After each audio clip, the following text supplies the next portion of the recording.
Hi ನಮಸ್ಕಾರ friends Vasu YouTube ಚಾನಲ್ಗೆ ಇವತ್ತು ಹೊಸದುರ್ಗ ಬಂದಿದ್ದೀನಿ.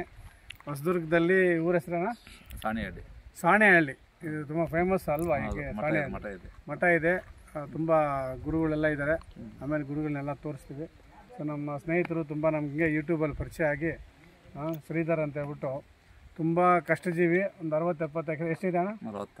40 ಎಕರೆ ತೋಟ ಇಟ್ಕೊಂಡಿದ್ದಾರೆ. ಸೊ ಇವ್ರನ್ನ ಈ ತೋಟ ಗೀಟ ಎಲ್ಲ ನೋಡೋಕ್ಕೆ ಅಂತಲೇ ನಾನು ಬಂದೆ ಇವತ್ತು. ಆಮೇಲೆ ಇವರೊಂದು ಪೆಟ್ರೋಲ್ ಬಂಕ್ ಮಾಡ್ತಾಯಿದ್ದಾರೆ. ಈಗ ಹೈವೇ ಬರ್ತಾ ಇದೆ, ನಮ್ಮಲ್ಲಿ ಸ್ಟೇಟ್ ಹೈವೇ ಬರ್ತಾ ಇದೆ.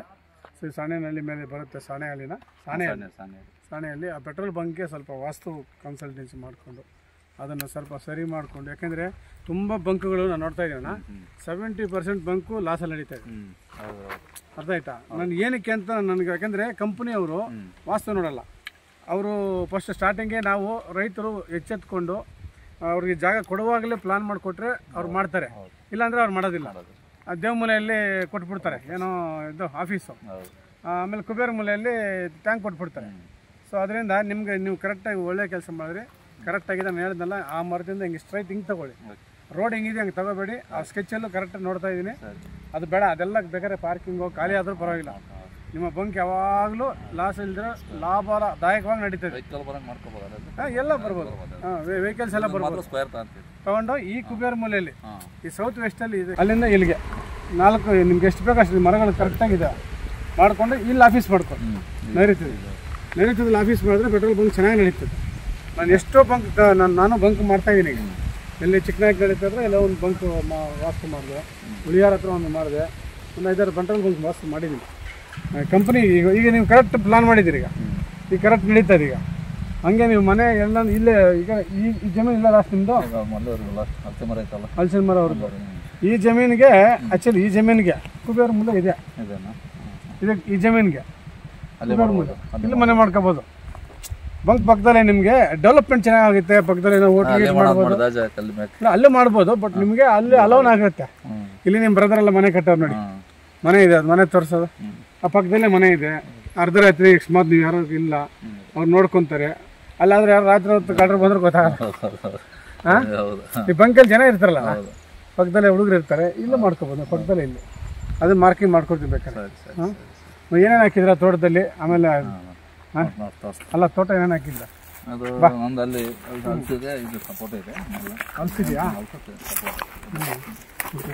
ಅಲ್ಲ, ಬಿಕ್ಕಿದೆಲ್ಲ ಬರೀ ಅಡಿಕೆನ ಗೋಡಂಬಿ ಮಾಡಿದ್ದೀನಿ. ಸಪ್ರೇಟ್ ಆಗಿ ಗೋಡಂಬಿ ಮಾಡಿದ್ದೀರಾ?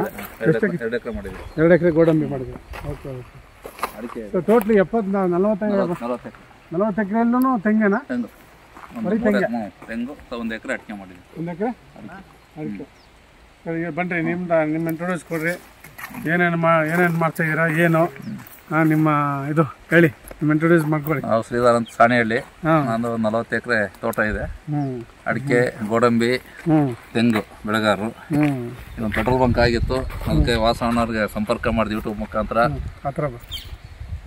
ಕಾಲ್ ಮಾಡಿ ಪಾಪ ಬಂದರು, ಬಂದು ಜಾಗ ತೋರಿಸ್ತಾರೆ, ಚೆನ್ನಾಗಿದೆ ಅಂತ ಹೇಳಿದ್ದಾರೆ. ಅಲ್ಲ, ಈಗ 40 ಎಕರೆ 50 ಎಕರೆ ಇಟ್ಟಿದ್ದಾರೆ, ರೈತರೇ ಇಲ್ವಲ್ಲ? 17 ಬೋರ್ ರನ್ನಿಂಗ್ ಇದೆ ನಮ್ಮ. 17 ಬೋರ್ ರನ್ನಿಂಗ್ ಇದೆ ನೋಡಿ. 17 ಬೋರ್ನ ಮೇಂಟೈನ್ ಮಾಡಕ್ಕೆ ಹಿಂಗೆ MRPL ಪೆಟ್ರೋಲ್ ಬಂಕ್ ಆಗಿದೆ ಈಗ. MRPL ಹೌದು. ಏನು ಖರ್ಚು ಬರುತ್ತೆ ಪೆಟ್ರೋಲ್ ಬಂಕ್ಗೆ? 60-40. 50 ಲಕ್ಷ ನಮ್ದು ಬರುತ್ತೆ, 50 ಲಕ್ಷ ಅವ್ರು ಹಾಕ್ತಾರೆ. ಹೌದು. ಸೊ 1 ಕೋಟಿ ಮಾಡ್ಕೋಬೋದು. MRPL. ಈಗ ನನಗೆ ಎಲ್ಲ ನಮ್ಮ ಹುಡುಗನ ಬಂಕ್ ಹಾಕ್ಬೇಕು ಅಂತ ತುಂಬಾ ದಿವಸದಿಂದ ನಮಗೆ. ಇದರಲ್ಲಿ ಬರ್ತಾ ಪೆಟ್ರೋಲ್ ಕಡಿಮೆ ಆಗುತ್ತೆ, ಎಲ್ಲ ನೆಕ್ಸ್ಟ್ ಬರೋದೆಲ್ಲ CNG, ಎಲೆಕ್ಟ್ರಿಕ್ ಅಲ್ಲೆಲ್ಲಿ ಬೇಕು ಅಲ್ಲೆಲ್ಲ ಗಾಡಿಗಳು ಹೊತ್ಕೊಳ್ಳೋದ್ರಿಂದ ಎಲ್ಲ ಜಾಸ್ತಿ ಪೆಟ್ರೋಲ್ಗೆ ಬರ್ತಾರೆ.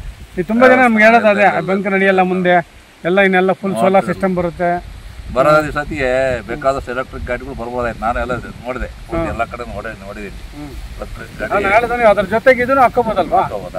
ಹಾಕೋಬೋದು, ಚಾರ್ಜರ್ಗೂ ಹಾಕೋಬೋದು, ಇದನ್ನ ಮಾಡ್ಕೋಬೋದು. ಈಗ ಫ್ರಂಟ್ ನೋಡಿ ಜಾಗ ಸಿಗುತ್ತಲ್ಲ ನಮ್ಗೆ, ಈ ಫ್ರಂಟ್ಗೆ ಜಾಗ ಸಿಗುತ್ತಲ್ಲ, ಈ ಫ್ರಂಟ್ ಅಲ್ಲಿ ಇಲ್ಲಿ ಮಾತ್ರ ಎಲೆಕ್ಟ್ರಿಕ್ ಅಂತ ಒಂದು ಪ್ರಾವಿಷನ್ ಮಾಡ್ಬೇಕು.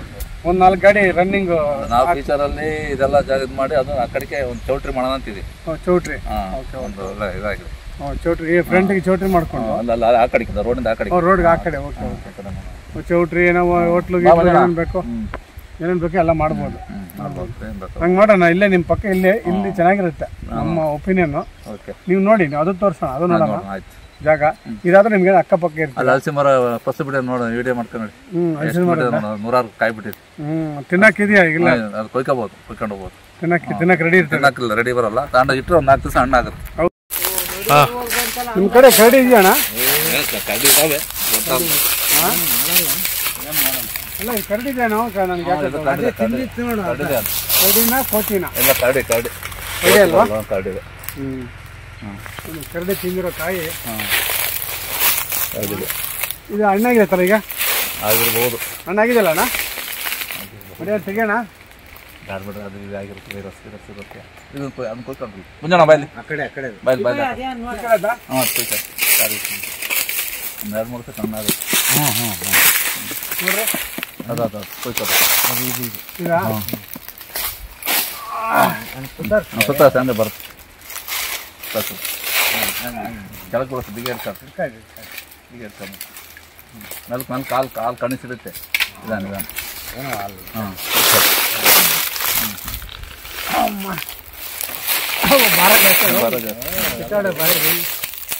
ಹಾಂ, ಇಲ್ಲ ಸ್ಟಾರ್ಟ್ ಆಗಿದೆ. ಎಲ್ಲ ಚೆಂಜಿಗೆ ಇಷ್ಟೊಂದು ಸೂಚಿದಾಳು. ಇದೇನಲ್ಲ, ಡ್ರೈ ಇದೇನದಲ್ಲ, ಇದೇನದು ಗಮ್ಮ. ಅದು ಇದು ಕಪ್ಪಗಿರೋದೇನಿದು? ಅದು ಮೇಲೆ ಇದಷ್ಟೇ, ಅದೇನು ಒಳಗಡೆ ಏನಾಗಿರಲ್ಲ.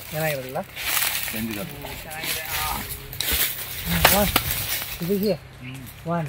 ಇಲ್ಲ, ಕರಡಿ ಏನು ಗೊತ್ತಾ? ಅದನ್ನ ಅಲ್ಲೇ ಕಾರ್ ತಕ್ಕಿಟ್ಟೋಗಲ್ಲೇ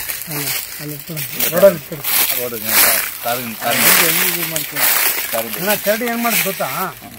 ನಿಮಗೆ ಜೇನುತುಪ್ಪ ಹುಡುಕಿ ಹಲಸಿನ ಹಣ್ಣು ಹುಡುಕುತ್ತೆ. ಜೇನುತುಪ್ಪ ಸಿಕ್ಕಿದ್ರೆ ಇದು ಹಣ್ಣಾದ್ಮೇಲೆ ಜೇನು ಹುಡ್ಕೊಂಡು ಬಂದು ಇದರಲ್ಲಿ ಕಿತ್ಕೊಂಡು ಜೇನುತುಪ್ಪದಲ್ಲಿ ಟೇಸ್ಟ್ ಮಾಡಿ ನೋಡಿ ನೀವು. ಅದು ಅಮೃತ ಇದ್ದಂಗಿರುತ್ತೆ, ಅದ್ಭುತವಾಗಿರುತ್ತೆ ಅದು. ಕರಡಿದ್ದು ಅದು ಐಡಿಯಾ ನೋಡಿ ಬರ್ಕೋ. ಕರಡಿ ಐಡಿಯಾ ನೋಡಿ ಹಿಂಗೆ ಮಾಡುತ್ತೆ. ಎಷ್ಟು ಹಾಕಿದ್ರೆ ಮರ ಇದು ಹಲಸಿನ ಹಣ್ಣು? ಎರಡಿದೆ. ದೊಡ್ಡ ಮಗ ಏನ್ ಮಾಡ್ತಾನ? ಏರೋಟೆಕ್. ದೊಡ್ಡ ಮಗ ಆಟೋಮೊಬೈಲ್ ಇಂಜಿನಿಯರ್. ಎರಡನೇ ಮಗ ಇದು ರೋಬೋಟಿಕ್ ಇಂಜಿನಿಯರ್. ಓಕೆ. ರೋಬೋ ತಯಾರು ಮಾಡೋ ಆ ಥರದ್ದು. ಅದು ಆರ್ಟಿಫಿಷಿಯಲ್ ಇಂಟೆಲಿಜೆನ್ಸ್ ಬರ್ತಾರೆ, ಅವ್ನಿಗೆ ಗೊತ್ತಿರುತ್ತೆ. AI artificial intelligence. ಓಕೆ. ಅದರಲ್ಲಿ ಇದು ಮಾಡ್ತಾರಾ? ಈಗ IPS ಕೋಚಿಂಗ್ ಹೊಟ್ಟಿದ್ದಾನೆ ಡೆಲ್ಲಿ. ಎರಡನೇವರು ಅಲ್ಲ, ಎರಡನೇವ್ರು IPS ಕೋಚಿಂಗ್. ಹಂಗಾರೆ ನಿಮಗೆ IPS ಫ್ರೆಂಡ್ಸ್ ಎಲ್ಲ ಸೇರಿ ಸಪೋರ್ಟ್ ಮಾಡಿ ಈ ಮಗನ್ನ IPS ಕೋರ್ಸಿಗೆ ಕಳಿಸಿದಿರಾ? ಕೋರ್ಸ್ಗೆ ಅದೇನು ದೊಡ್ಡ ಈಜಿ ಬಿಡೋಣ. ಟ್ಯಾಲೆಂಟ್ ಇದ್ರೆ ಇವತ್ತು ಏನು ಬೇಕಾದ್ರೆ ಮಾಡ್ಬೋದು. ಅಷ್ಟೇ ಅಣ್ಣ, ಹೋಗೋಣ ಅದಕ್ಕೆ. ಅದೇನಾ? ಏನು ರಿಪೇರಿನೂ ಮಾಡಿದ್ವಿ ಇದು? ಇಲ್ಲ, ಏನು ಮಾಡಿಲ್ಲ ನೋಡಿ. 86 ಕೊಡ್ತಿರೋದು. ಅವಾಗ 30 ರೂಪಾಯಿ ಅಡಿ ಬೋರು, ಬರೀ 5,000 ರೂಪಾಯಿಗೆ ಆಗಿತ್ತು. ಪಿನಲಕ್ಸ್ ಪೈಪ್ ಚಿತ್ರದುರ್ಗಕ್ಕೆ ಹೋಗಿ 500 ರೂಪಾಯಿ ಪೈಪ್ ತಗೊಂಡಿದ್ದೆ. ಯಾವ ಇದನ್ನು ಕೇಸಿಂಗ್ ಪೈಪ್ ನೋಡಿ ಸ್ನೇಹಿತರೆ. 86 86 ನಾನು ಅವಾಗ 9ನೇ ಕ್ಲಾಸು 8ನೇ ಕ್ಲಾಸ್ 9ನೇ ಕ್ಲಾಸ್ ನಾನು ಅಲ್ವಾ. ಈ ಏರಿಯಾಕ್ಕೆ ಬೋರ್ ಇರಲಿಲ್ಲ. ಇಲ್ಲಿ ಕತೆ ಕೇಳಿದ್ದು ಹೇಳ್ತೀನಿ ಇದನ್ನ. ಹೇಳ್ರಿ. ನನಗೆ ಭಾರಿ ಇಷ್ಟ ಆತಿಲ್ಲ, ಏನೋ ಮಾಡಿ ತೋಟ ಮಾಡ್ಬೇಕು ಅಂತ ಹೇಳಿ. ಈ ಏರಿಯಾದಾಗ ಬೋರ್ ಇರಲಿಲ್ಲ, ನಂಗೆ ಕೊರ್ಸ್ಬೇಕು ಅಂತ ಜರ್ನಲಿಸ್ಟ್ ಬಂದು ಏರಿಯಾದಾಗ ಬೋರೇ ಇಲ್ಲ, ನೀರು ಇಲ್ವೇ ಇಲ್ಲ ಅಂತ ಹೇಳಿದ್ರು. ನನಗೆ ಭಾರಿ ಏನಾರ ಮಾಡಿ ಚಾಲೆಂಜ್ ಮೇಲೆ ತಗೊಳ್ಳೇಬೇಕು, ಕೊರ್ಸ್ಬೇಕು ಅಂತೇಳಿ ಅವರು ತರೀಕೆರೆ ಒಂದು ಅಜ್ಜ ಪಾಯಿಂಟ್ ಮಾಡ್ಕೊಟ್ಟಿತ್ತು. 7 ಬೋರ್ ಅಜ್ಜಂದ ಒಂದೇ, ಎಲ್ಲ 120 ಅಡಿ ಒಳಗಡೆನೆ ಆಲ್ರೆಡಿ. ಇನ್ನು ಉಳಿದ ಒಂದು ಬೇರೆ ಮಾಡಿದ್ರು ಪಾಯಿಂಟು. ನಾನು ಬೋರ್ ಕೊರ್ಸ್ಬೇಕು ಅಂತ ನಮ್ಮ ಅಪ್ಪಾಜಿ ಕೊರ್ಸ್ಕೊಡ್ದು ಅಂತ ಹೇಳಿ, ನೀರು ಬಿಡಲ್ಲ ಅಂತ ಹೇಳ್ಬಿಟ್ಟಿದ್ರು. ಕೊರ್ಸ್ಬಿಟ್ರೆ ಚಪ್ಪಲಿ ತಾನು ಹೊಡ್ಬಿಡ್ತು ನನ್ನ ಮಗನೇ. ನಿಜವಾಗ್ಲೂ ಇದೇ ಮಾತು ಹೇಳ್ತಿದ್ದೀನಿ. PUC ಮಾಡಿದ್ದೆ, PUC ಮುಗಿತ್ತು. ಚಪ್ಪಲಿ ತಂದು ಹೊಡ್ಬಿಡ್ತೀನಿ ಮಗನೇ. ನಾನೇ ಮಾಡಿದೆ, ಮೈಸೂರು ದಸರಾ ನೀವು ಹೊಡ್ರಿ, ಕಾರ್ ಮಾಡ್ಕೊಟ್ಟೆ ಒಂದು ಬಾಡಿಗೆ, ನೀವು ಹೋಗ್ಬಿಡ್ರಿ ಅಂತ ಹೇಳಿ ಮೆಲ್ಲ ಕಳ್ಸಿ ಬೋರ್ ಕಳ್ಸಿ. ಮೈಸೂರು ದಸರಾ ಇನ್ನು ಹೊಟ್ಟಿದ್ರು 60 ಅಡಿ. ಅವ್ರು 10 ಅಡಿ ಇದ್ರು, ನಾನು ಕರ್ಕೊಂಡ್ ಕೊರಿಸ್ತಿ 60 ಅಡಿಗೆ ಸಿಕ್ಕಾಬಿಡ ನೀರು ಬಂದ್ಬಿಡ್ತು ಒಳ್ಳೆ. ಅವಾಗ ಖುಷಿಯಿಂದ ಬಂದು ನೋಡಿ ಅಷ್ಟೊಂದು ನೈಟ್ ಒಂದು ದಸರಾ ನೋಡಕ್ ಹೋಗಿದ್ರು. ನಾನು ಕೊರಿಸಿ ನಾನು ಮಾಡಿದ್ಮೇಲೆ ಏರಿಯಾ ಪೂರ್ತಿ ಏನಿದೆ ಎಲ್ಲ ಪೂರ್ತಿ ಬೆಂಗಾಡಿತ್ತು, ಪೂರ್ತಿ ಬೋಳ ಇತ್ತು, ಏನೇನು ಇಲ್ಲ, ಎಲ್ಲ ತೋಟ ಮಾಡಿದ್ರು. ಎಲ್ಲ ಪೂರ್ತಿ ತೋಟ. ಅಡಿಕೆ ತಂದ ನಮ್ಮೂರಿ ಫಸ್ಟ್ ನಾನು ಧರ್ಮಸ್ಥಳ ವೇಣೂರಿಂದ ತರಿಸಿದ್ದೆ. 3.80 ಅಡಿಕೆ ಅನ್ನೋದು ಇರ್ಲಿಲ್ಲ, ಎಲ್ಲೂ ಇಲ್ಲ. 86 ಅಡಿಕೆ ಏನಂದ್ರು ಜನ, ಹುಚ್ಚ ಮಗ ನಮ್ಮಲ್ಲೆಲ್ಲ ಅಡಿಕೆ ಆಗುತ್ತೆ ಅಂದ್ರು. ಬೆಳೆ ಬರಲ್ಲ ಅಂತೇಳಿ ನಾನು ಇಲ್ಲಿ ಮಠದವರು ಪಾಪ ನಾವು ಎಲ್ಲೂ ಈ ಕಡೆ ಬರ್ತಾ ಇರಲಿಲ್ಲ. ಮಠದವ್ರ ಪಕ್ಕಕ್ಕೆ ಮಾಡಿದ್ರು. ಇದ್ರಲ್ಲಿ ಮಾಡಿದ್ದೆ ಫಸ್ಟ್ ಒಂದೇ ಸಾಲ ಮಾಡಿದ್ದೆ. ಒಂದು ಮಠದವ್ರು 5 ಗಿಡ ಇಸ್ಕೊಂಡು ಪೂಜೆ ಮಾಡಿದ್ರು. ಅವರು 10 ಎಕರೆ ಮಾಡಿದಾರೆ ಆ ಕಡೆ ಅಡಿಕೆ ತೋಟ. ಹಿಂಗೆ ಅಡಿಕೆ ತಂದ ದಾಳಿಂಬೆ ತಂದೆ ಫಸ್ಟ್. ಆಮೇಲೆ ಗೋಡಂಬಿನ ತಂದಿನಿ ಇದು ನಮ್ಮೂರಿಗೆ. ಗೋಡಂಬಿನ ನಾ ಫಸ್ಟ್ ಗೋಡಂಬಿನ ಮಾಡಿದ್ದೀನಿ ಚೆನ್ನಾಗಿ. ಈಗ ಹೊಸದು ಏನು ಬಂದ್ರು ನೀವೇ ನೆಕ್ಸ್ಟ್ ಏನ್ ತರ್ತೀರಾ? ನೆಕ್ಸ್ಟ್ ಏನು ಮಾಡೋದು ಬೇಡ, ಸಾಕಿರೋದೇ ಸಾಕು ಅಂತ. ನೋಡಿ ಸ್ನೇಹಿತರೆ, 86ರಲ್ಲಿ ಹಾಕ್ಸಿರೋದು ಬರೀ 120 ಅಡಿಯಲ್ಲಿದೆ. 60 ಅಡಿ ನೀರು ಬರೀ 120. ನಮ್ ಚಿಕ್ಕಬಳ್ಳಾಪುರ ಕೋಲಾರಲ್ಲಿ 1200 ಅಡಿ, 1200 ಅಡಿ 400 ಅಡಿ ಇದೆ. ಇಲ್ಲಿ 120 ಅಡಿ. ನೋಡಿ ಇವ್ರು ಎಷ್ಟು ಅದೃಷ್ಟವಂತರು. ನಮ್ ಚಿಕ್ಕಬಳ್ಳಾಪುರ ಏನಣ್ಣ 2 ಇಂಚ್ ಫೋರ್ಸ್ ಬರುತ್ತೆ ನೀರು. ಅಲ್ಲ 86ರಲ್ಲಿ ಹಾಕಿರೋದಂತೆ. ನೋಡಿ ಇನ್ನ ಇದು ನೋಡಿ, ಇದು ಒಂದ್ ಕಾಲರು ಚೇಂಜ್ ಮಾಡಿಲ್ಲ, ಕಾಲರ್ ಚೇಂಜ್ ಮಾಡಿಲ್ಲ. ನೋಡಿ ಅದೇ ಕಾಲರ್ ಇದೆ ನೋಡಿ, ಅದೇ ಹಳೇದು, ಅದೇ ಪೈಪು, ಅದೇ ಬೆಂಡ್ಗಳು. ನೋಡಿ ನೋಡಿ ಅವಾಗೆಲ್ಲ ಇವೇ ಬರ್ತಾ ಇದ್ದಿದ್ದು, ಬರೀ ಕಬ್ಬಣನೇ ಬರ್ತಾ ಇದ್ದು. PUC ಇರ್ಲಿಲ್ಲ, ಕಮ್ಮಿ ಇತ್ತು. ಪೈಪು ಪಿನಾಲೆಕ್ಸ್ 82 ರೂಪಾಯಿ ಒಂದು ಲೆಂತ್, 2 ಇಂಚ್. 82 ರೂಪಾಯಿ ಒಂದು ಲೆಂತ್. ಇಲ್ಲ ಚಿತ್ರದುರ್ಗ ಹೋಗ್ಬೇಕಿತ್ತು ಅವಾಗ. ಚಿತ್ರದುರ್ಗ ತರಬೇಕು. ಚಿತ್ರದುರ್ಗ ಹೊಸದುರ್ಗದಲ್ಲಿ ಏನು ಸಿಗ್ತಿಲ್ಲ. ಇವಾಗ ಹೊಸದುರ್ಗ ಕಾರೆಲ್ಲ ಸಿಗ್ತವೆ, ಎಲ್ಲ ಪ್ರತಿಯೊಂದು ಸಿಗ್ತವೆ. ನಮ್ ಚಿಕ್ಕಬಳ್ಳಾಪುರ, ನಮ್ಗೇನಾದ್ರೂ ಕೋಲಾರ ಡಿಸ್ಟಿಕ್ ಅಲ್ಲಿ, ಚಿಕ್ಕಬಳ್ಳಾಪುರ ಡಿಸ್ಟಿಕ್ ಅಲ್ಲಿ ಈ ತರ 120 ನೀರ್ ಸಿಕ್ಬಿಟ್ರೆ ಬಂಗಾರ ಬೆಳೆದ್ ಬಿಡ್ತೀವಿ ನಾವು. 17 ಬೋರು ನನ್ನ 10 12 120 ಅಡಿ ಲಾಸ್ಟ್. ಇನ್ನೊಂದು 5-6 ಬೋರು 220 230 ಅಡಿ ಲಾಸ್ಟ್. 220 230 ಲಾಸ್ಟ್ ಅಷ್ಟೇ. ಅದೃಷ್ಟ ಮಾಡಿದಿರ ನೀವು. ನನಗೂ ಆಸೆ ಆಗ್ತದೆ ನೀರಿನ ಕಡೆ ಬಂದ್ಬಿಡ್ಬೇಕು ಅಂತ. ನಮ್ ಕಡೆ ನೀರಿಲ್ಲ ಅಣ್ಣ, ನೀರಿಲ್ಲ. ಅದು ಬೇರೆ ಕರೆಂಟ್ 3 ಅವರ್ ಕೊಡ್ತಾರೆ. 3 ಅವರಲ್ಲಿ ಏನ್ ಮಾಡ್ತೀರಾ? ಎಷ್ಟು ಅಂತ ಮಾಡ್ತೀರಲ್ಲ 3 ಅವರಲ್ಲಿ? 2 ಗಂಟೆ ಕರೆಂಟ್ ನಮ್ಗೆ 2 ಗಂಟೆ ಕೊಡ್ತಾರೆ, 5 ಗಂಟೆ 5 ಅವರ್ ತೆಗೆದುತ್ತಾರೆ. ರಾತ್ರಿ ಹೊತ್ತು 3 ಅವರ್ ಕೊಡ್ತಾರೆ. Thank you. 4 ಬೋರ್ ಇದು ಈ ತೋಟದಲ್ಲಿ ಇದೆ. ಇದೇ ತದ್ದು 4 ಬೋರ್ ಡಬಲ್ ಬರುತ್ತೆ. ಅದು ಆ ಬೋರ್ ಇದು ಡಬಲ್ ಬರುತ್ತೆ.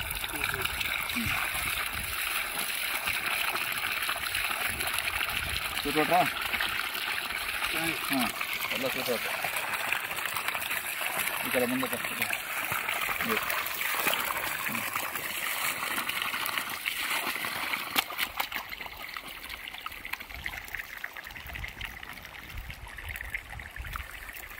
ಎಷ್ಟು ಅಡಿ? ಇದು 200 ಅಡಿ. ಇದು 200 ಅಡಿ. ಇದು 60 ಅಡಿ ನೀರು. ಆಮೇಲೆ ನೋಡಿ ತೆಂಗಿನ ಮರಕ್ಕೆ ಆ ಕಡೆ ತೆಂಗಿನ ಮರಕ್ಕೆಲ್ಲ ರೋಗ ಬಂದಿದೆ ಅಂತೆ, ಹೊಸ ರೋಗ ಇದು. ದಯವಿಟ್ಟು ಎಲ್ಲ ರೈತರು ಸ್ವಲ್ಪ ಎಚ್ಚೆತ್ಕೊಳ್ಳಿ. ಈ ಕಡೆ ಬಮ್ಮ, ಬೆಸ್ಟ್ ಈ ಕಡೆ ಮೇಲೆ ಇದು ಹೊಸ ರೋಗ ಬಂದಿದೆ. ಏನೋ ಏನು ರೋಗ ಅಂತ ಇದು? ರಸ ಸೋರೋ ರೋಗ. ನಮ್ಮ ತೆಂಗಿನ ಮರದಿಂದ ರಸ ಸೋರ್ತಾ ಇದೆ. ಅದು ಏನು ಅಂತ ಕಂಡುಹಿಡಿತಾ ಇಲ್ಲ ಅವ್ರು, ಯಾರು ಏನು ರೋಗ ಅಂತ ಗೊತ್ತಾಗ್ತಾ ಇಲ್ಲ. ಈಗಲೇ ಎಲ್ಲರೂ ಎಚ್ಚೆತ್ಕೊಳ್ಳಿ. ಈ ಥರದ್ದು ಏನಾದರೂ ನೋಡಿ, ಹಂಗೆ ಸತ್ತೋಗಿದೆ, ಆ ಕಡೆ ಸತ್ತೋಗಿದೆ ನೋಡಿ, ಅಲ್ಲಿ ಸತ್ತೋಗಿದೆ, ಇಲ್ಲೊಂದು ಸತ್ತೋಗಿದೆ. ಈ ಥರ ರಸ ಸೋರಿ ಸತ್ತೋಗ್ತಾ ಇದೆ. ಇದಕ್ಕೆ ಸ್ವಲ್ಪ ಸುಣ್ಣ, ಉಪ್ಪು, ಬೇವಿನ ಹಿಂಡಿ, ಉಪ್ಪು, ಸುಣ್ಣ ಸುಳಿಯಲ್ಲಿ ಬಿಡಬೇಕು. ಇಲ್ಲ ಇಲ್ಲಿ ಬುಡಕ್ಕೆ ಹಾಕ್ಬೇಕಾ? ಬುಡದಲ್ಲಿ ಹಾಕ್ಬೇಕು. ಸುತ್ತಲೂ ಬುಡದಲ್ಲಿ ಹಾಕಿ, ಇಲ್ಲ ಬೇವಿನ ಹಿಂಡಿನ ಹಾಕ್ಬೇಕಾ? ಇಲ್ಲ ಬೇವಿನ ಎಲೆ ಅದು ಇದು ಹಾಕಿ ಬೇವಿನ ಹಿಂಡಿನ ಹಾಕ್ಬೇಕು. ಬೇವಿನ ಹಿಂಡಿ ಹಾಕಿ ಸ್ವಲ್ಪ ನೀರು ಹಾಕಿ ಚೆನ್ನಾಗಿ ಬಿಡಬೇಕು. ಕಂಟ್ರೋಲ್ ಆಗುತ್ತೆ. ಸುಳಿಯಲ್ಲಿ ಏನು ಹಾಕಂಗಿಲ್ವಾ? ಏನು ಹಾಕಂಗಿಲ್ಲ. ಅದು ಆ ಮರ ನನಗೆ ಯಾಕೆ ಅನುಭವ ಆಯ್ತು ಅಂದ್ರೆ, ಆ ಮರಕ್ಕೆ ಹಾಕಿದ್ದೆ, ಅದು ಇದೇ ತರ ಆಗಿತ್ತು, ಅದು ಕಂಟ್ರೋಲ್ ಆಗ್ಬಿಡ್ತದೆ. ನೋಡ ಆ ಮರ ನೋಡ ತೋರಿಸೋದು, ಆ ಮರಕ್ಕೆ ಹಾಕಿದಿರಂತೆ, ಕಂಟ್ರೋಲ್ ಆಗಿದೆ ಅಂತೆ. ಅದು ಸಾಯಿದಿರ ಹಂಗೆ ಬದುಕೊಂಡಿದೆ. ದಯವಿಟ್ಟು ತೆಂಗಿನ ಮರದವರು, ರೈತರು ನೋಡೋರು, ಈ ಥರದ್ದು ಏನಾದರೂ ನಿಮಗೆ ರಸ ಸೋರ್ತಾ ಇದ್ರೆ ಇಮ್ಮಿಡಿಯೇಟ್ ಬುಡಗಳಿಗೆ, ಬುಡದಲ್ಲಿ ಎಲ್ಲ ಸ್ವಲ್ಪ ಆಗಿದ್ದು ಬೇರಿಗೆ ಚೆನ್ನಾಗಿ ಶಕ್ತಿ ಕೊಡಿ. ಬೇವಿನ ಹಿಂಡಿ ಕರೆಕ್ಟ್ ಇನ್ನೊಂದ್ಸಲ. ಬೇವಿನ ಹಿಂಡಿ, ಉಪ್ಪು, ಸುಣ್ಣ. ಬೇವಿನ ಹಿಂಡಿ, ಉಪ್ಪು, ಸುಣ್ಣ ಎಷ್ಟೆಷ್ಟು ಹಾಕ್ಬೇಕಣ್ಣ ಒಂದು ಗಿಡಕ್ಕೆ? 2 kg ಉಪ್ಪು, 2 kg ಸುಣ್ಣ, 4 kg ಬೇವಿನ ಹಿಂಡಿ. 4 kg 5 kg ಬೇವಿನ ಹಿಂಡಿ, ಒಂದು 2-3 kg ಉಪ್ಪು, ಮತ್ತೆ 3 kg ಸುಣ್ಣ. 3 kg ಸುಣ್ಣ ಒಂದೊಂದು ಗಿಡಕ್ಕೆ ಸುತ್ತಲೂ ಹಾಕಿ, ಚೆನ್ನಾಗಿ ಹಾಕಿ, ನೀರು ಹಾಕಿ, ನೀರು ಕಟ್ಬಿಟ್ರೆ ನಿಮ್ಗೆ ಆ ರೋಗ ಬೇಗ ಇದಾಗುತ್ತೆ. ಆಮೇಲೆ ನನಗೆ ಇನ್ನೊಬ್ರು ನಮ್ಮ ಫ್ರೆಂಡ್ ಯಾರು ಹೇಳಿದ್ರು, ಸುಳಿ ಇರುತ್ತಲ್ಲ, ಈ ಹೊಗೆ ಸೊಪ್ಪು, ಹೊಗೆ ಸೊಪ್ಪು ಪ್ಲಸ್ ಮೆಣಸಿನ್ಕಾಯಿ, ಇದು ಏನೋ ಬೆಳ್ಳುಳ್ಳಿ ಇದು ಇದೆಯಲ್ಲ, ಈ ಪೇಸ್ಟ್ ಅದೆಲ್ಲ ಸೇರಿ ಹೊಗೆ ಸೊಪ್ಪಿಗೆ ಹಾಕಿ ಚೆನ್ನಾಗಿ ಕಾಯಿಸಿ, ಏನೋ ಚೆನ್ನಾಗಿ ಸ್ಟವ್ ಮೇಲೆ ಕಾಯಿಸಿ, ಆ ನೀರು ಚೆನ್ನಾಗಿ ಕುದಿಯೋ ಥರ ಇದ್ದು ಆ ನೀರನ್ನ ಮೇಲೆ ಉಯ್ದ್ರೆ ಮೇಲೆ ಹುಳ ಇದ್ರೂ ಸತ್ತೋಗುತ್ತೆ. ನನಗೆ ನಮ್ಮ ಫ್ರೆಂಡ್ ಒಬ್ಬರು ಮಾಡಿದ್ದಾರೆ, ಅವರು ತಯಾರು ಮಾಡಿ ನನಗೆ ಹೇಳಿದ್ರು, ಮೇಲೆ ಸುಳಿಗೆ ಅದು ಬಿಟ್ಟರೆ ಹುಳ ಸತ್ತೋಗುತ್ತೆ ಆರ್ಗ್ಯಾನಿಕ್ ಆಗಿ ಅಂತ. ಹಾಂ, ಇಲ್ಲಿಗೆ ಯಾಕಂದರೆ ತೆಂಗಿನ ಗಿಡ ಕಾಪಾಡಿಕೊಳ್ಳಲಿಲ್ಲ ಅಂದರೆ ಮತ್ತೆ ಒಂದು ಗಿಡ ಸತ್ತೋಗುತ್ತೆ. ನಾವು ಕಾಪಾಡಿರ್ತೀವಿ, 10 ವರ್ಷ ನೀವು ಕಾಪಾಡ್ರಿ, 100 ವರ್ಷ ನಿಮ್ಮನ್ನು ಕಾಪಾಡ್ತೀವಿ ಹೇಳೋರು. ಆಮೇಲೆ ಮನುಷ್ಯರು ಬರ್ದಾರ ಮರಕ್ಕೆ ಬರೋದ ರೋಗ ಅನ್ನೋರು. ಇವಾಗ ಎಲ್ಲ ಮರಕ್ಕೆ ಬರ್ತಾ ಇದೆ, ಎಲ್ಲ ಮರಕ್ಕೆ ಬರ್ತಾ ಇದೆ ರೋಗ. ಮನುಷ್ಯಗೆ ಬರೋ ರೋಗ ಈಗ ಮರಗಳಿಗೆ ಬರ್ತಾ ಇದೆ. ನಾವೆಲ್ಲ ತೆಂಗಿನ ಗಿಡನ ಕಾಪಾಡ್ಕೋಬೇಕು. ದಯವಿಟ್ಟು ಎಲ್ಲ ಹುಷಾರಾಗಿರಿ. ತೆಂಗಿನ ಮರಗಳಿಗೆ ಏನಾದರೂ ಸೌರ ರೋಗ ಬಂದರೆ ಇಮ್ಮಿಡಿಯೇಟ್ ಅದನ್ನು ಬುಡಗಳಿಗೆ ಏನು ಕೊಡಬೇಕೋ ಅದನ್ನೆಲ್ಲ ಕೊಡಿ ದಯವಿಟ್ಟು. ಈಗ ನಾವು ಹೇಳಿದ್ವಲ್ಲ ವಿಡಿಯೋದಲ್ಲಿ ನೋಡಿ, ಅಲ್ಲೊಂದು ಮರ ಸೋರ್ತಾ ಐತೆ ನೋಡು, ಅಲ್ಲ ಸರ್? ಅದು ಮಾಡಿದ್ದೀರಾ ನೋಡಿ, ಅದು ಮರ ಸೋರ್ತಾ ಐತೆ. ತೆಂಗಿನ ಮರಕ್ಕೆ ಇದು ಹೊಸ ಕಾಯಿಲೆ, ದಯವಿಟ್ಟು ತಿಳ್ಕೊಳ್ಳಿ ರೈತರೆ. ಇದು ಭಾರಿ ಭಾರಿ ಭಾರಿ ಡೇಂಜರ್ ಆಗಿಬಿಡುತ್ತೆ. ಅದೇನಾದರೂ ಸೋರ್ತಾ ಇದೆ ಅಂದರೆ ಇಮ್ಮಿಡಿಯೇಟ್ ನೀವು ಬುಡಗಳಿಗೆ ಸ್ವಲ್ಪ ಇದು ನೇಗ್ಲಲ್ಲಿ ಹುಚ್ಚಿಬಿಟ್ಟು ಸುತ್ತಲೂ ಈ ಥರ ಮಾಡ್ಬೋದಾ? ಮಿನಿ ಟ್ರ್ಯಾಕ್ಟ್ರಲ್ಲ ನೇಗ್ಲಲ್ಲಿ ಹುಚ್ಚಿಬಿಟ್ಟು ಆ ಬುಡಕ್ಕೆ ಚೆಲ್ಬಿಟ್ಟು ನೀರು ಕಟ್ಟಿದ್ರೆ ಸಾಕಲ್ವಾ? ಅದು ಎಷ್ಟು ದಿವಸ ಮಾಡ್ಬೇಕು ಆ ಥರ? ಒಂದ್ಸರಿ ಮಾಡಿದ್ರೆ ಸಾಕು, ನೀರು ಕಟ್ತಿರ್ಬೇಕಾಗ್ತದೆ. ಒಂದ್ಸರಿ ಮಾಡ್ಬಿಟ್ಟು ನೀರು ಕಟ್ಟಿದ್ರೆ ಅಕಸ್ಮಾತ್ ಹೋಗಿಲ್ಲ ಅಂದರೆ ಇನ್ನೊಂದ್ಸರಿ ಮಾಡ್ಬೋದಲ್ವಾ? ಹಾಂ, ಒಂದೆರಡು ಸಲ ಮಾಡಿ ಸ್ನೇಹಿತರೆ. ನೋಡಿ, ಈ ಮರ ಹೋಗಿತ್ತಂತೆ ಪೂರ್ತಿ. ಅದು ಮಾಡಿದ್ದಕ್ಕೆ ಪ್ರಯೋಗ ಚೆನ್ನಾಗಿ ಮತ್ತೆ ಚಿಗುರಾಗ್ತಾ ಇದೆ, ಮತ್ತೆ ಚೆನ್ನಾಗಿ ಆಗ್ತಾ ಇದೆ. ದಯವಿಟ್ಟು ಇಲ್ಲಿ ಬಂದಿದ್ದಕ್ಕೆ ನಾನು ಹೊಸದುರ್ಗ ಬಂದಿದ್ದು ಇದಕ್ಕಿನ ಅನಿಸುತ್ತೆ. ಈ ತೆಂಗಿನ ಮರ ಈ ಕಾಪಾಡ್ಕೊಳ್ಳೋದು. ದಯವಿಟ್ಟು ಈ ಥರ ರೋಗ ಬಂದರೆ, ಸೋರಿಕೆ ರೋಗ ಬಂದರೆ ಇಮ್ಮಿಡಿಯೇಟ್ ಎಚ್ಚೆತ್ಕೊಳ್ಳಿ, ಆ ಗಿಡನ ರೆಡಿ ಮಾಡ್ಕೊಳ್ಳಿ. Okay, thank you very much. ನೋಡಿ ಸ್ನೇಹಿತರೆ, ಈ ಸಾಣೆಹಳ್ಳಿಯಲ್ಲಿ ನಮ್ಮ ಶ್ರೀಧರ್ ಅವ್ರದ್ದು ಹಳೇ ಮನೆ. ಅವ್ರಿಗೆ ಹುಟ್ಟೇ ಇಲ್ವಂತಲ್ವ? ಅವರು ಹುಟ್ಟಿದಕ್ಕೆ ಮುಂಚೆ ನೋಡಿ ತುಂಬ ರೆಂಚು ಅನ್ನೋದು. ಅದನ್ನು ಫಸ್ಟ್ ನೋಡಿ, ಅದು ಅರ್ಧ ಮಡಿಕೆನ ಹೊಡೆದ್ರೆ ಅರ್ಧ ಇರ್ತಾವಲ್ಲ ಆ ಥರ ಪೈಪು ಅಲ್ವಾ? ಪೈಪ್ ಕಟ್ ಮಾಡಿದ್ರೆ ಹೆಂಗೆ ಬರುತ್ತೆ?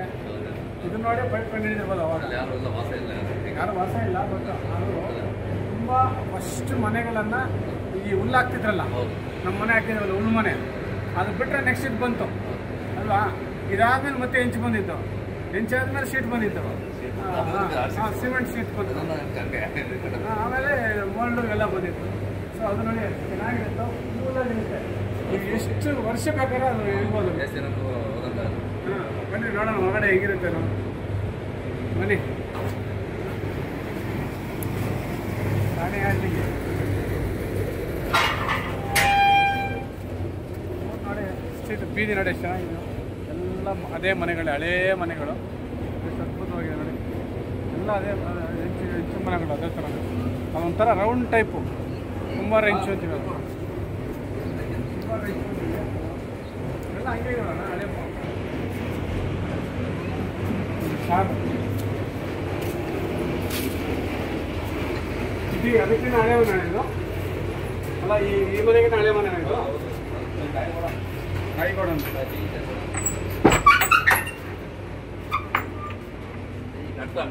ನೋಡಿ. ಹಾಂ ನೋಡಿ, ಇದೆಲ್ಲ ಅವಾಗ ಹಸುಗಳಿಗೆ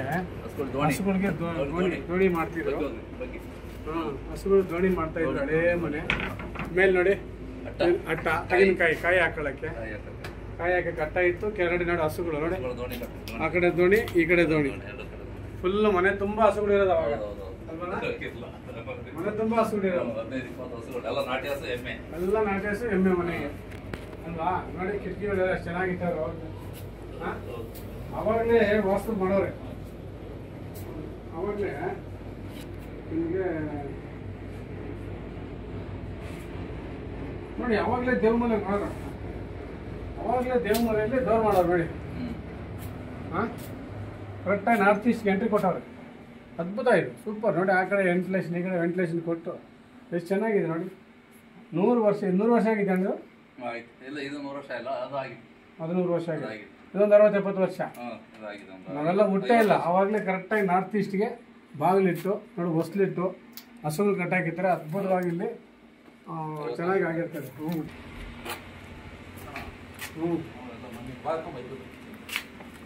ನೋಡಿ ಮನೆ ನೋಡಿ, ಕೂಲಾಗಿದೆ, ತುಂಬ ಕೂಲಾಗಿದೆ. ಹಾಂ, ಮಣ್ಣಿನ ಗೋಡೆ ಇದು ನೋಡಿ. ನೋಡಿ ಶ್ರೀಧರ್ ಸರ್, ಗೋಡೆ ನೋಡಿ ಎಷ್ಟಪ್ಪ ಇದೆ. ಮಣ್ಣಿನ ಗೋಡೆ ಕರೆಕ್ಟಾಗಿ 2.25 ಅಡಿ ಬರುತ್ತೆ. 2.25 ಅಡಿ ಇದೆ ಏನು ಗೋಡೆ, ದಪ್ಪ ಸೈಜು. ನೀವು ಎಷ್ಟು ಫ್ಲೋರ್ ಬೇಕಾದ್ರೆ ಕಟ್ಕೊಂಡು ಹೋಗ್ಬೋದು ಇದ್ರ ಮೇಲೆ, ಅಷ್ಟು ದಪ್ಪ ಇದೆ. ಇವೆಲ್ಲ ಪಿಲ್ಲರ್ಗಳು ಎಲ್ಲ ಹಾಕಿ ತುಂಬ ಅದ್ಭುತವಾಗಿ ಮಾಡ್ತಾರೆ ಅವಾಗ ಆ ಕಾಲದಲ್ಲಿ. ಮತ್ತು ಇವೆಲ್ಲ ನೀವು ಹಾಕಿರೋದು ಟೈಲ್ಸ್ ಗೀಲ್ಸ್ ಎಲ್ಲ ಆಮೇಲೆಲ್ಲ ಈಗ ಹಾಕಿರೋದು ಕೂಲಾಗಿರುತ್ತೆ. ಹಾಂ, ಅದೇ ಹಂಗೆ ಇದೆ ನೋಡಿ. ಗೋಡೆ ಎಲ್ಲೇ ಇದೆ ನೋಡಿ, ಗೋಡೆ ಒಳಗಡೆ ಈ ಥರ ಅಲ್ಬಾರ್ ಥರ ಮಾಡಿರೋರು ಅವಾಗ. ಇದೆ ಅವಾಗ ದೇವ್ರ ಮನೆ ತರನೋ ಇಲ್ಲ ಬಟ್ಟೆ ಇಟ್ಕೊಳಕ್ಕೋ ಇಲ್ಲೊಂದು ಏನಾದ್ರು ಚಕ್ಕೆದ 2 ಹಲ್ಗೆ ಮಾಡೋರು ಇದ್ರಲ್ಲೇ ಬಟ್ಟೆ ಇಟ್ಕೊಳ್ಳೋದು ಇದ್ರಲ್ಲೆಲ್ಲ ಇರೋದು ಆ ಥರ ನೋಡಿ ಹಾಂ ಅಂತ ಕೂಲ್ ನಮ್ಗೆ ಎಷ್ಟು ಚೆನ್ನಾಗಿದೆ ಅವ್ನು ಕಣ್ಣೆ ಮನೆ ಹಾಂ ಇನ್ನೋದಪ್ಪ ಇಲ್ಲಿ ಗೊತ್ತಾಗತ್ತೆ ನೋಡಿ ತಪ್ಪ ನೋಡಿ ನೋಡಿ ಒಬ್ಬೊಬ್ಬೊಬ್ಬ ಇಷ್ಟಪ್ಪ ಗೋಡೆ ಇದ್ದಾಗ ನೀವು ಒಳ್ಳೆ ಬೆಂಗಳೂರಲ್ಲಿ ಮೆಟ್ರೋ ಪಿಲ್ಲರ್ ಇದೆ ಇದು ಹೇಳ ಮೆಟ್ರೋ ಪಿಲ್ಲರ್ ಹಾಕಲ್ವಾ ಹಂಗಿದೆ ಇದು ಹಾಂ ಹೊಸ್ಲು ಗಿಸ್ಲೆಲ್ಲ ಚೆನ್ನಾಗಿದೆ ಸೂಪರ್ ಸೂಪರ್ ಈ ವುಡ್ಡೆಲ್ಲ ಏನು ತಮಾಷೆನ ವುಡ್ಡು ಹಾಕಿನಕಾಯಿ ವುಡ್ಡು ಇದರಲ್ಲೇ ನೀವೆಲ್ಲ ಹುಟ್ಟಿ ಬೆಳೆದಿದ್ರಲ್ಲ ರಾಗಿ ತುಂಬಕ್ಕೆ ಇದು ಮೇಲೆ ಇಲ್ಲಿ ನೋಡ್ರಿ ಇದು ಅಲ್ಲಿಗೆ ಓಪನ್ ಮಾಡ್ಬಿಟ್ರೆ ರಾಗಿ ತುಂಬಕ್ಕೆ ಅವಾಗ ಮಾಡಿದಾರೆ ನೋಡಿ ಈ ಅಲ್ಲಿಗೆ ಇದ್ರೆ ರಾಗಿ ತುಂಬದ ಒಳಗಡೆ ಇದೆ ಇದ್ರಲ್ಲಿ ತುಂಬಾ ರಾಗಿ 12 ಚೀಲ ರಾಗಿ ಐತಿ ಇದು 12 ಚೀಲ ರಾಗಿ 12 ಚೀಲ ರಾಗಿ ರಾಗಿ ಅಡಕ್ಕಿ ಇಟ್ಟಿದ್ದಾರೆ ಮೇಲೆ ಕಾಯಿ ಅಟ್ಟ ಮೇಲೆ ಕಾಯಿ ಇಡಕ್ಕಲ್ಲ ಅಲ್ಲ ಮೇಲೆ ಕಾಯಿ ಇಡಕ್ಕ ಕಾಯಿ ಎಲ್ಲ ಇದು ಅವತ್ತಿನ ಕಾಲದ ಸೋರಿಗಳು ಎಲ್ಲ ಇದೆ ನೋಡಿ ಮಣ್ಣಿನ ಮಡಿಕೆಗಳೆಲ್ಲ ಇದೆ ನೋಡಿ ಅವತ್ತಿನ ಕಾಲದಾಗ ಎಲ್ಲ ಬಿದಿರು ಕಡ್ಡಿ ಹಾಕಿರೋದು ಮೇಲೆ ನೋಡಿ ಬಿದಿರು ಕಡ್ಡಿ ಹಾಕಿ ಅದ್ರ ಮೇಲೆ ಕುಂಬಾರ ರೆಂಚ್ ಹಾಕಿರೋದು ಅಣ್ಣ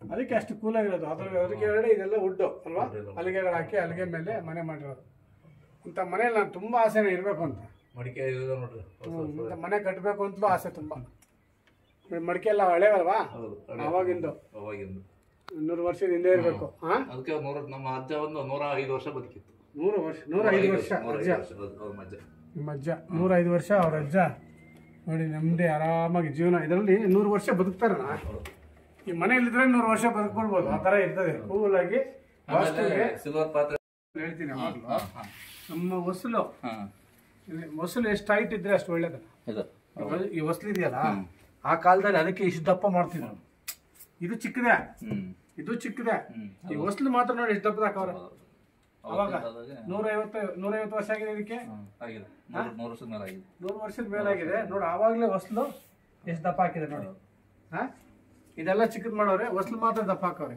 ನಾನು ಈಗಲೂ ಹೇಳ್ತೀನಿ ಎಲ್ಲರಿಗೂ ಹೊಸಲು ಎಷ್ಟು ಹೈಟ್ ಇದ್ರೆ ನಮ್ಮ ಆ ಮನೆಗೆ ಆಯುಷ್ಯ ಅಷ್ಟು ಜಾಸ್ತಿ ಇರುತ್ತೆ ಅಲ್ಲಣ್ಣ ಸ್ವಲ್ಪ ಕಾಲು ಹಿಂಗೆ ಎತ್ತಿ ಹೋಗ್ಬೇಕಂತ ಮನೆ ಒಳಗಡೆಗೆ ಅಲ್ವಾ ಕಾಲು ಎತ್ತು ಹೋದ್ರೆ ಎಷ್ಟು ದಪ್ಪ ಎತ್ತೋದ್ರೆ ಅಷ್ಟು ಒಳ್ಳೇದು ಅಂತ ನೋಡಿ ಆಗಲ್ಲ ಆನಂದ್ ಇಂಥ ಮನೆ ಬಿಟ್ಟು ನೀವು ಯಾವ ಬೇರೆ ಕಡೆ ಇದ್ದೀರಲ್ಲ ಏನಣ್ಣ ನೋಡಿದ್ಯಾ 10 ವರ್ಷ ಫ್ರೆಂಡ್ಸ್ ಪಿಕ್ಚರ್ ನೋಡಿದ್ಯಾ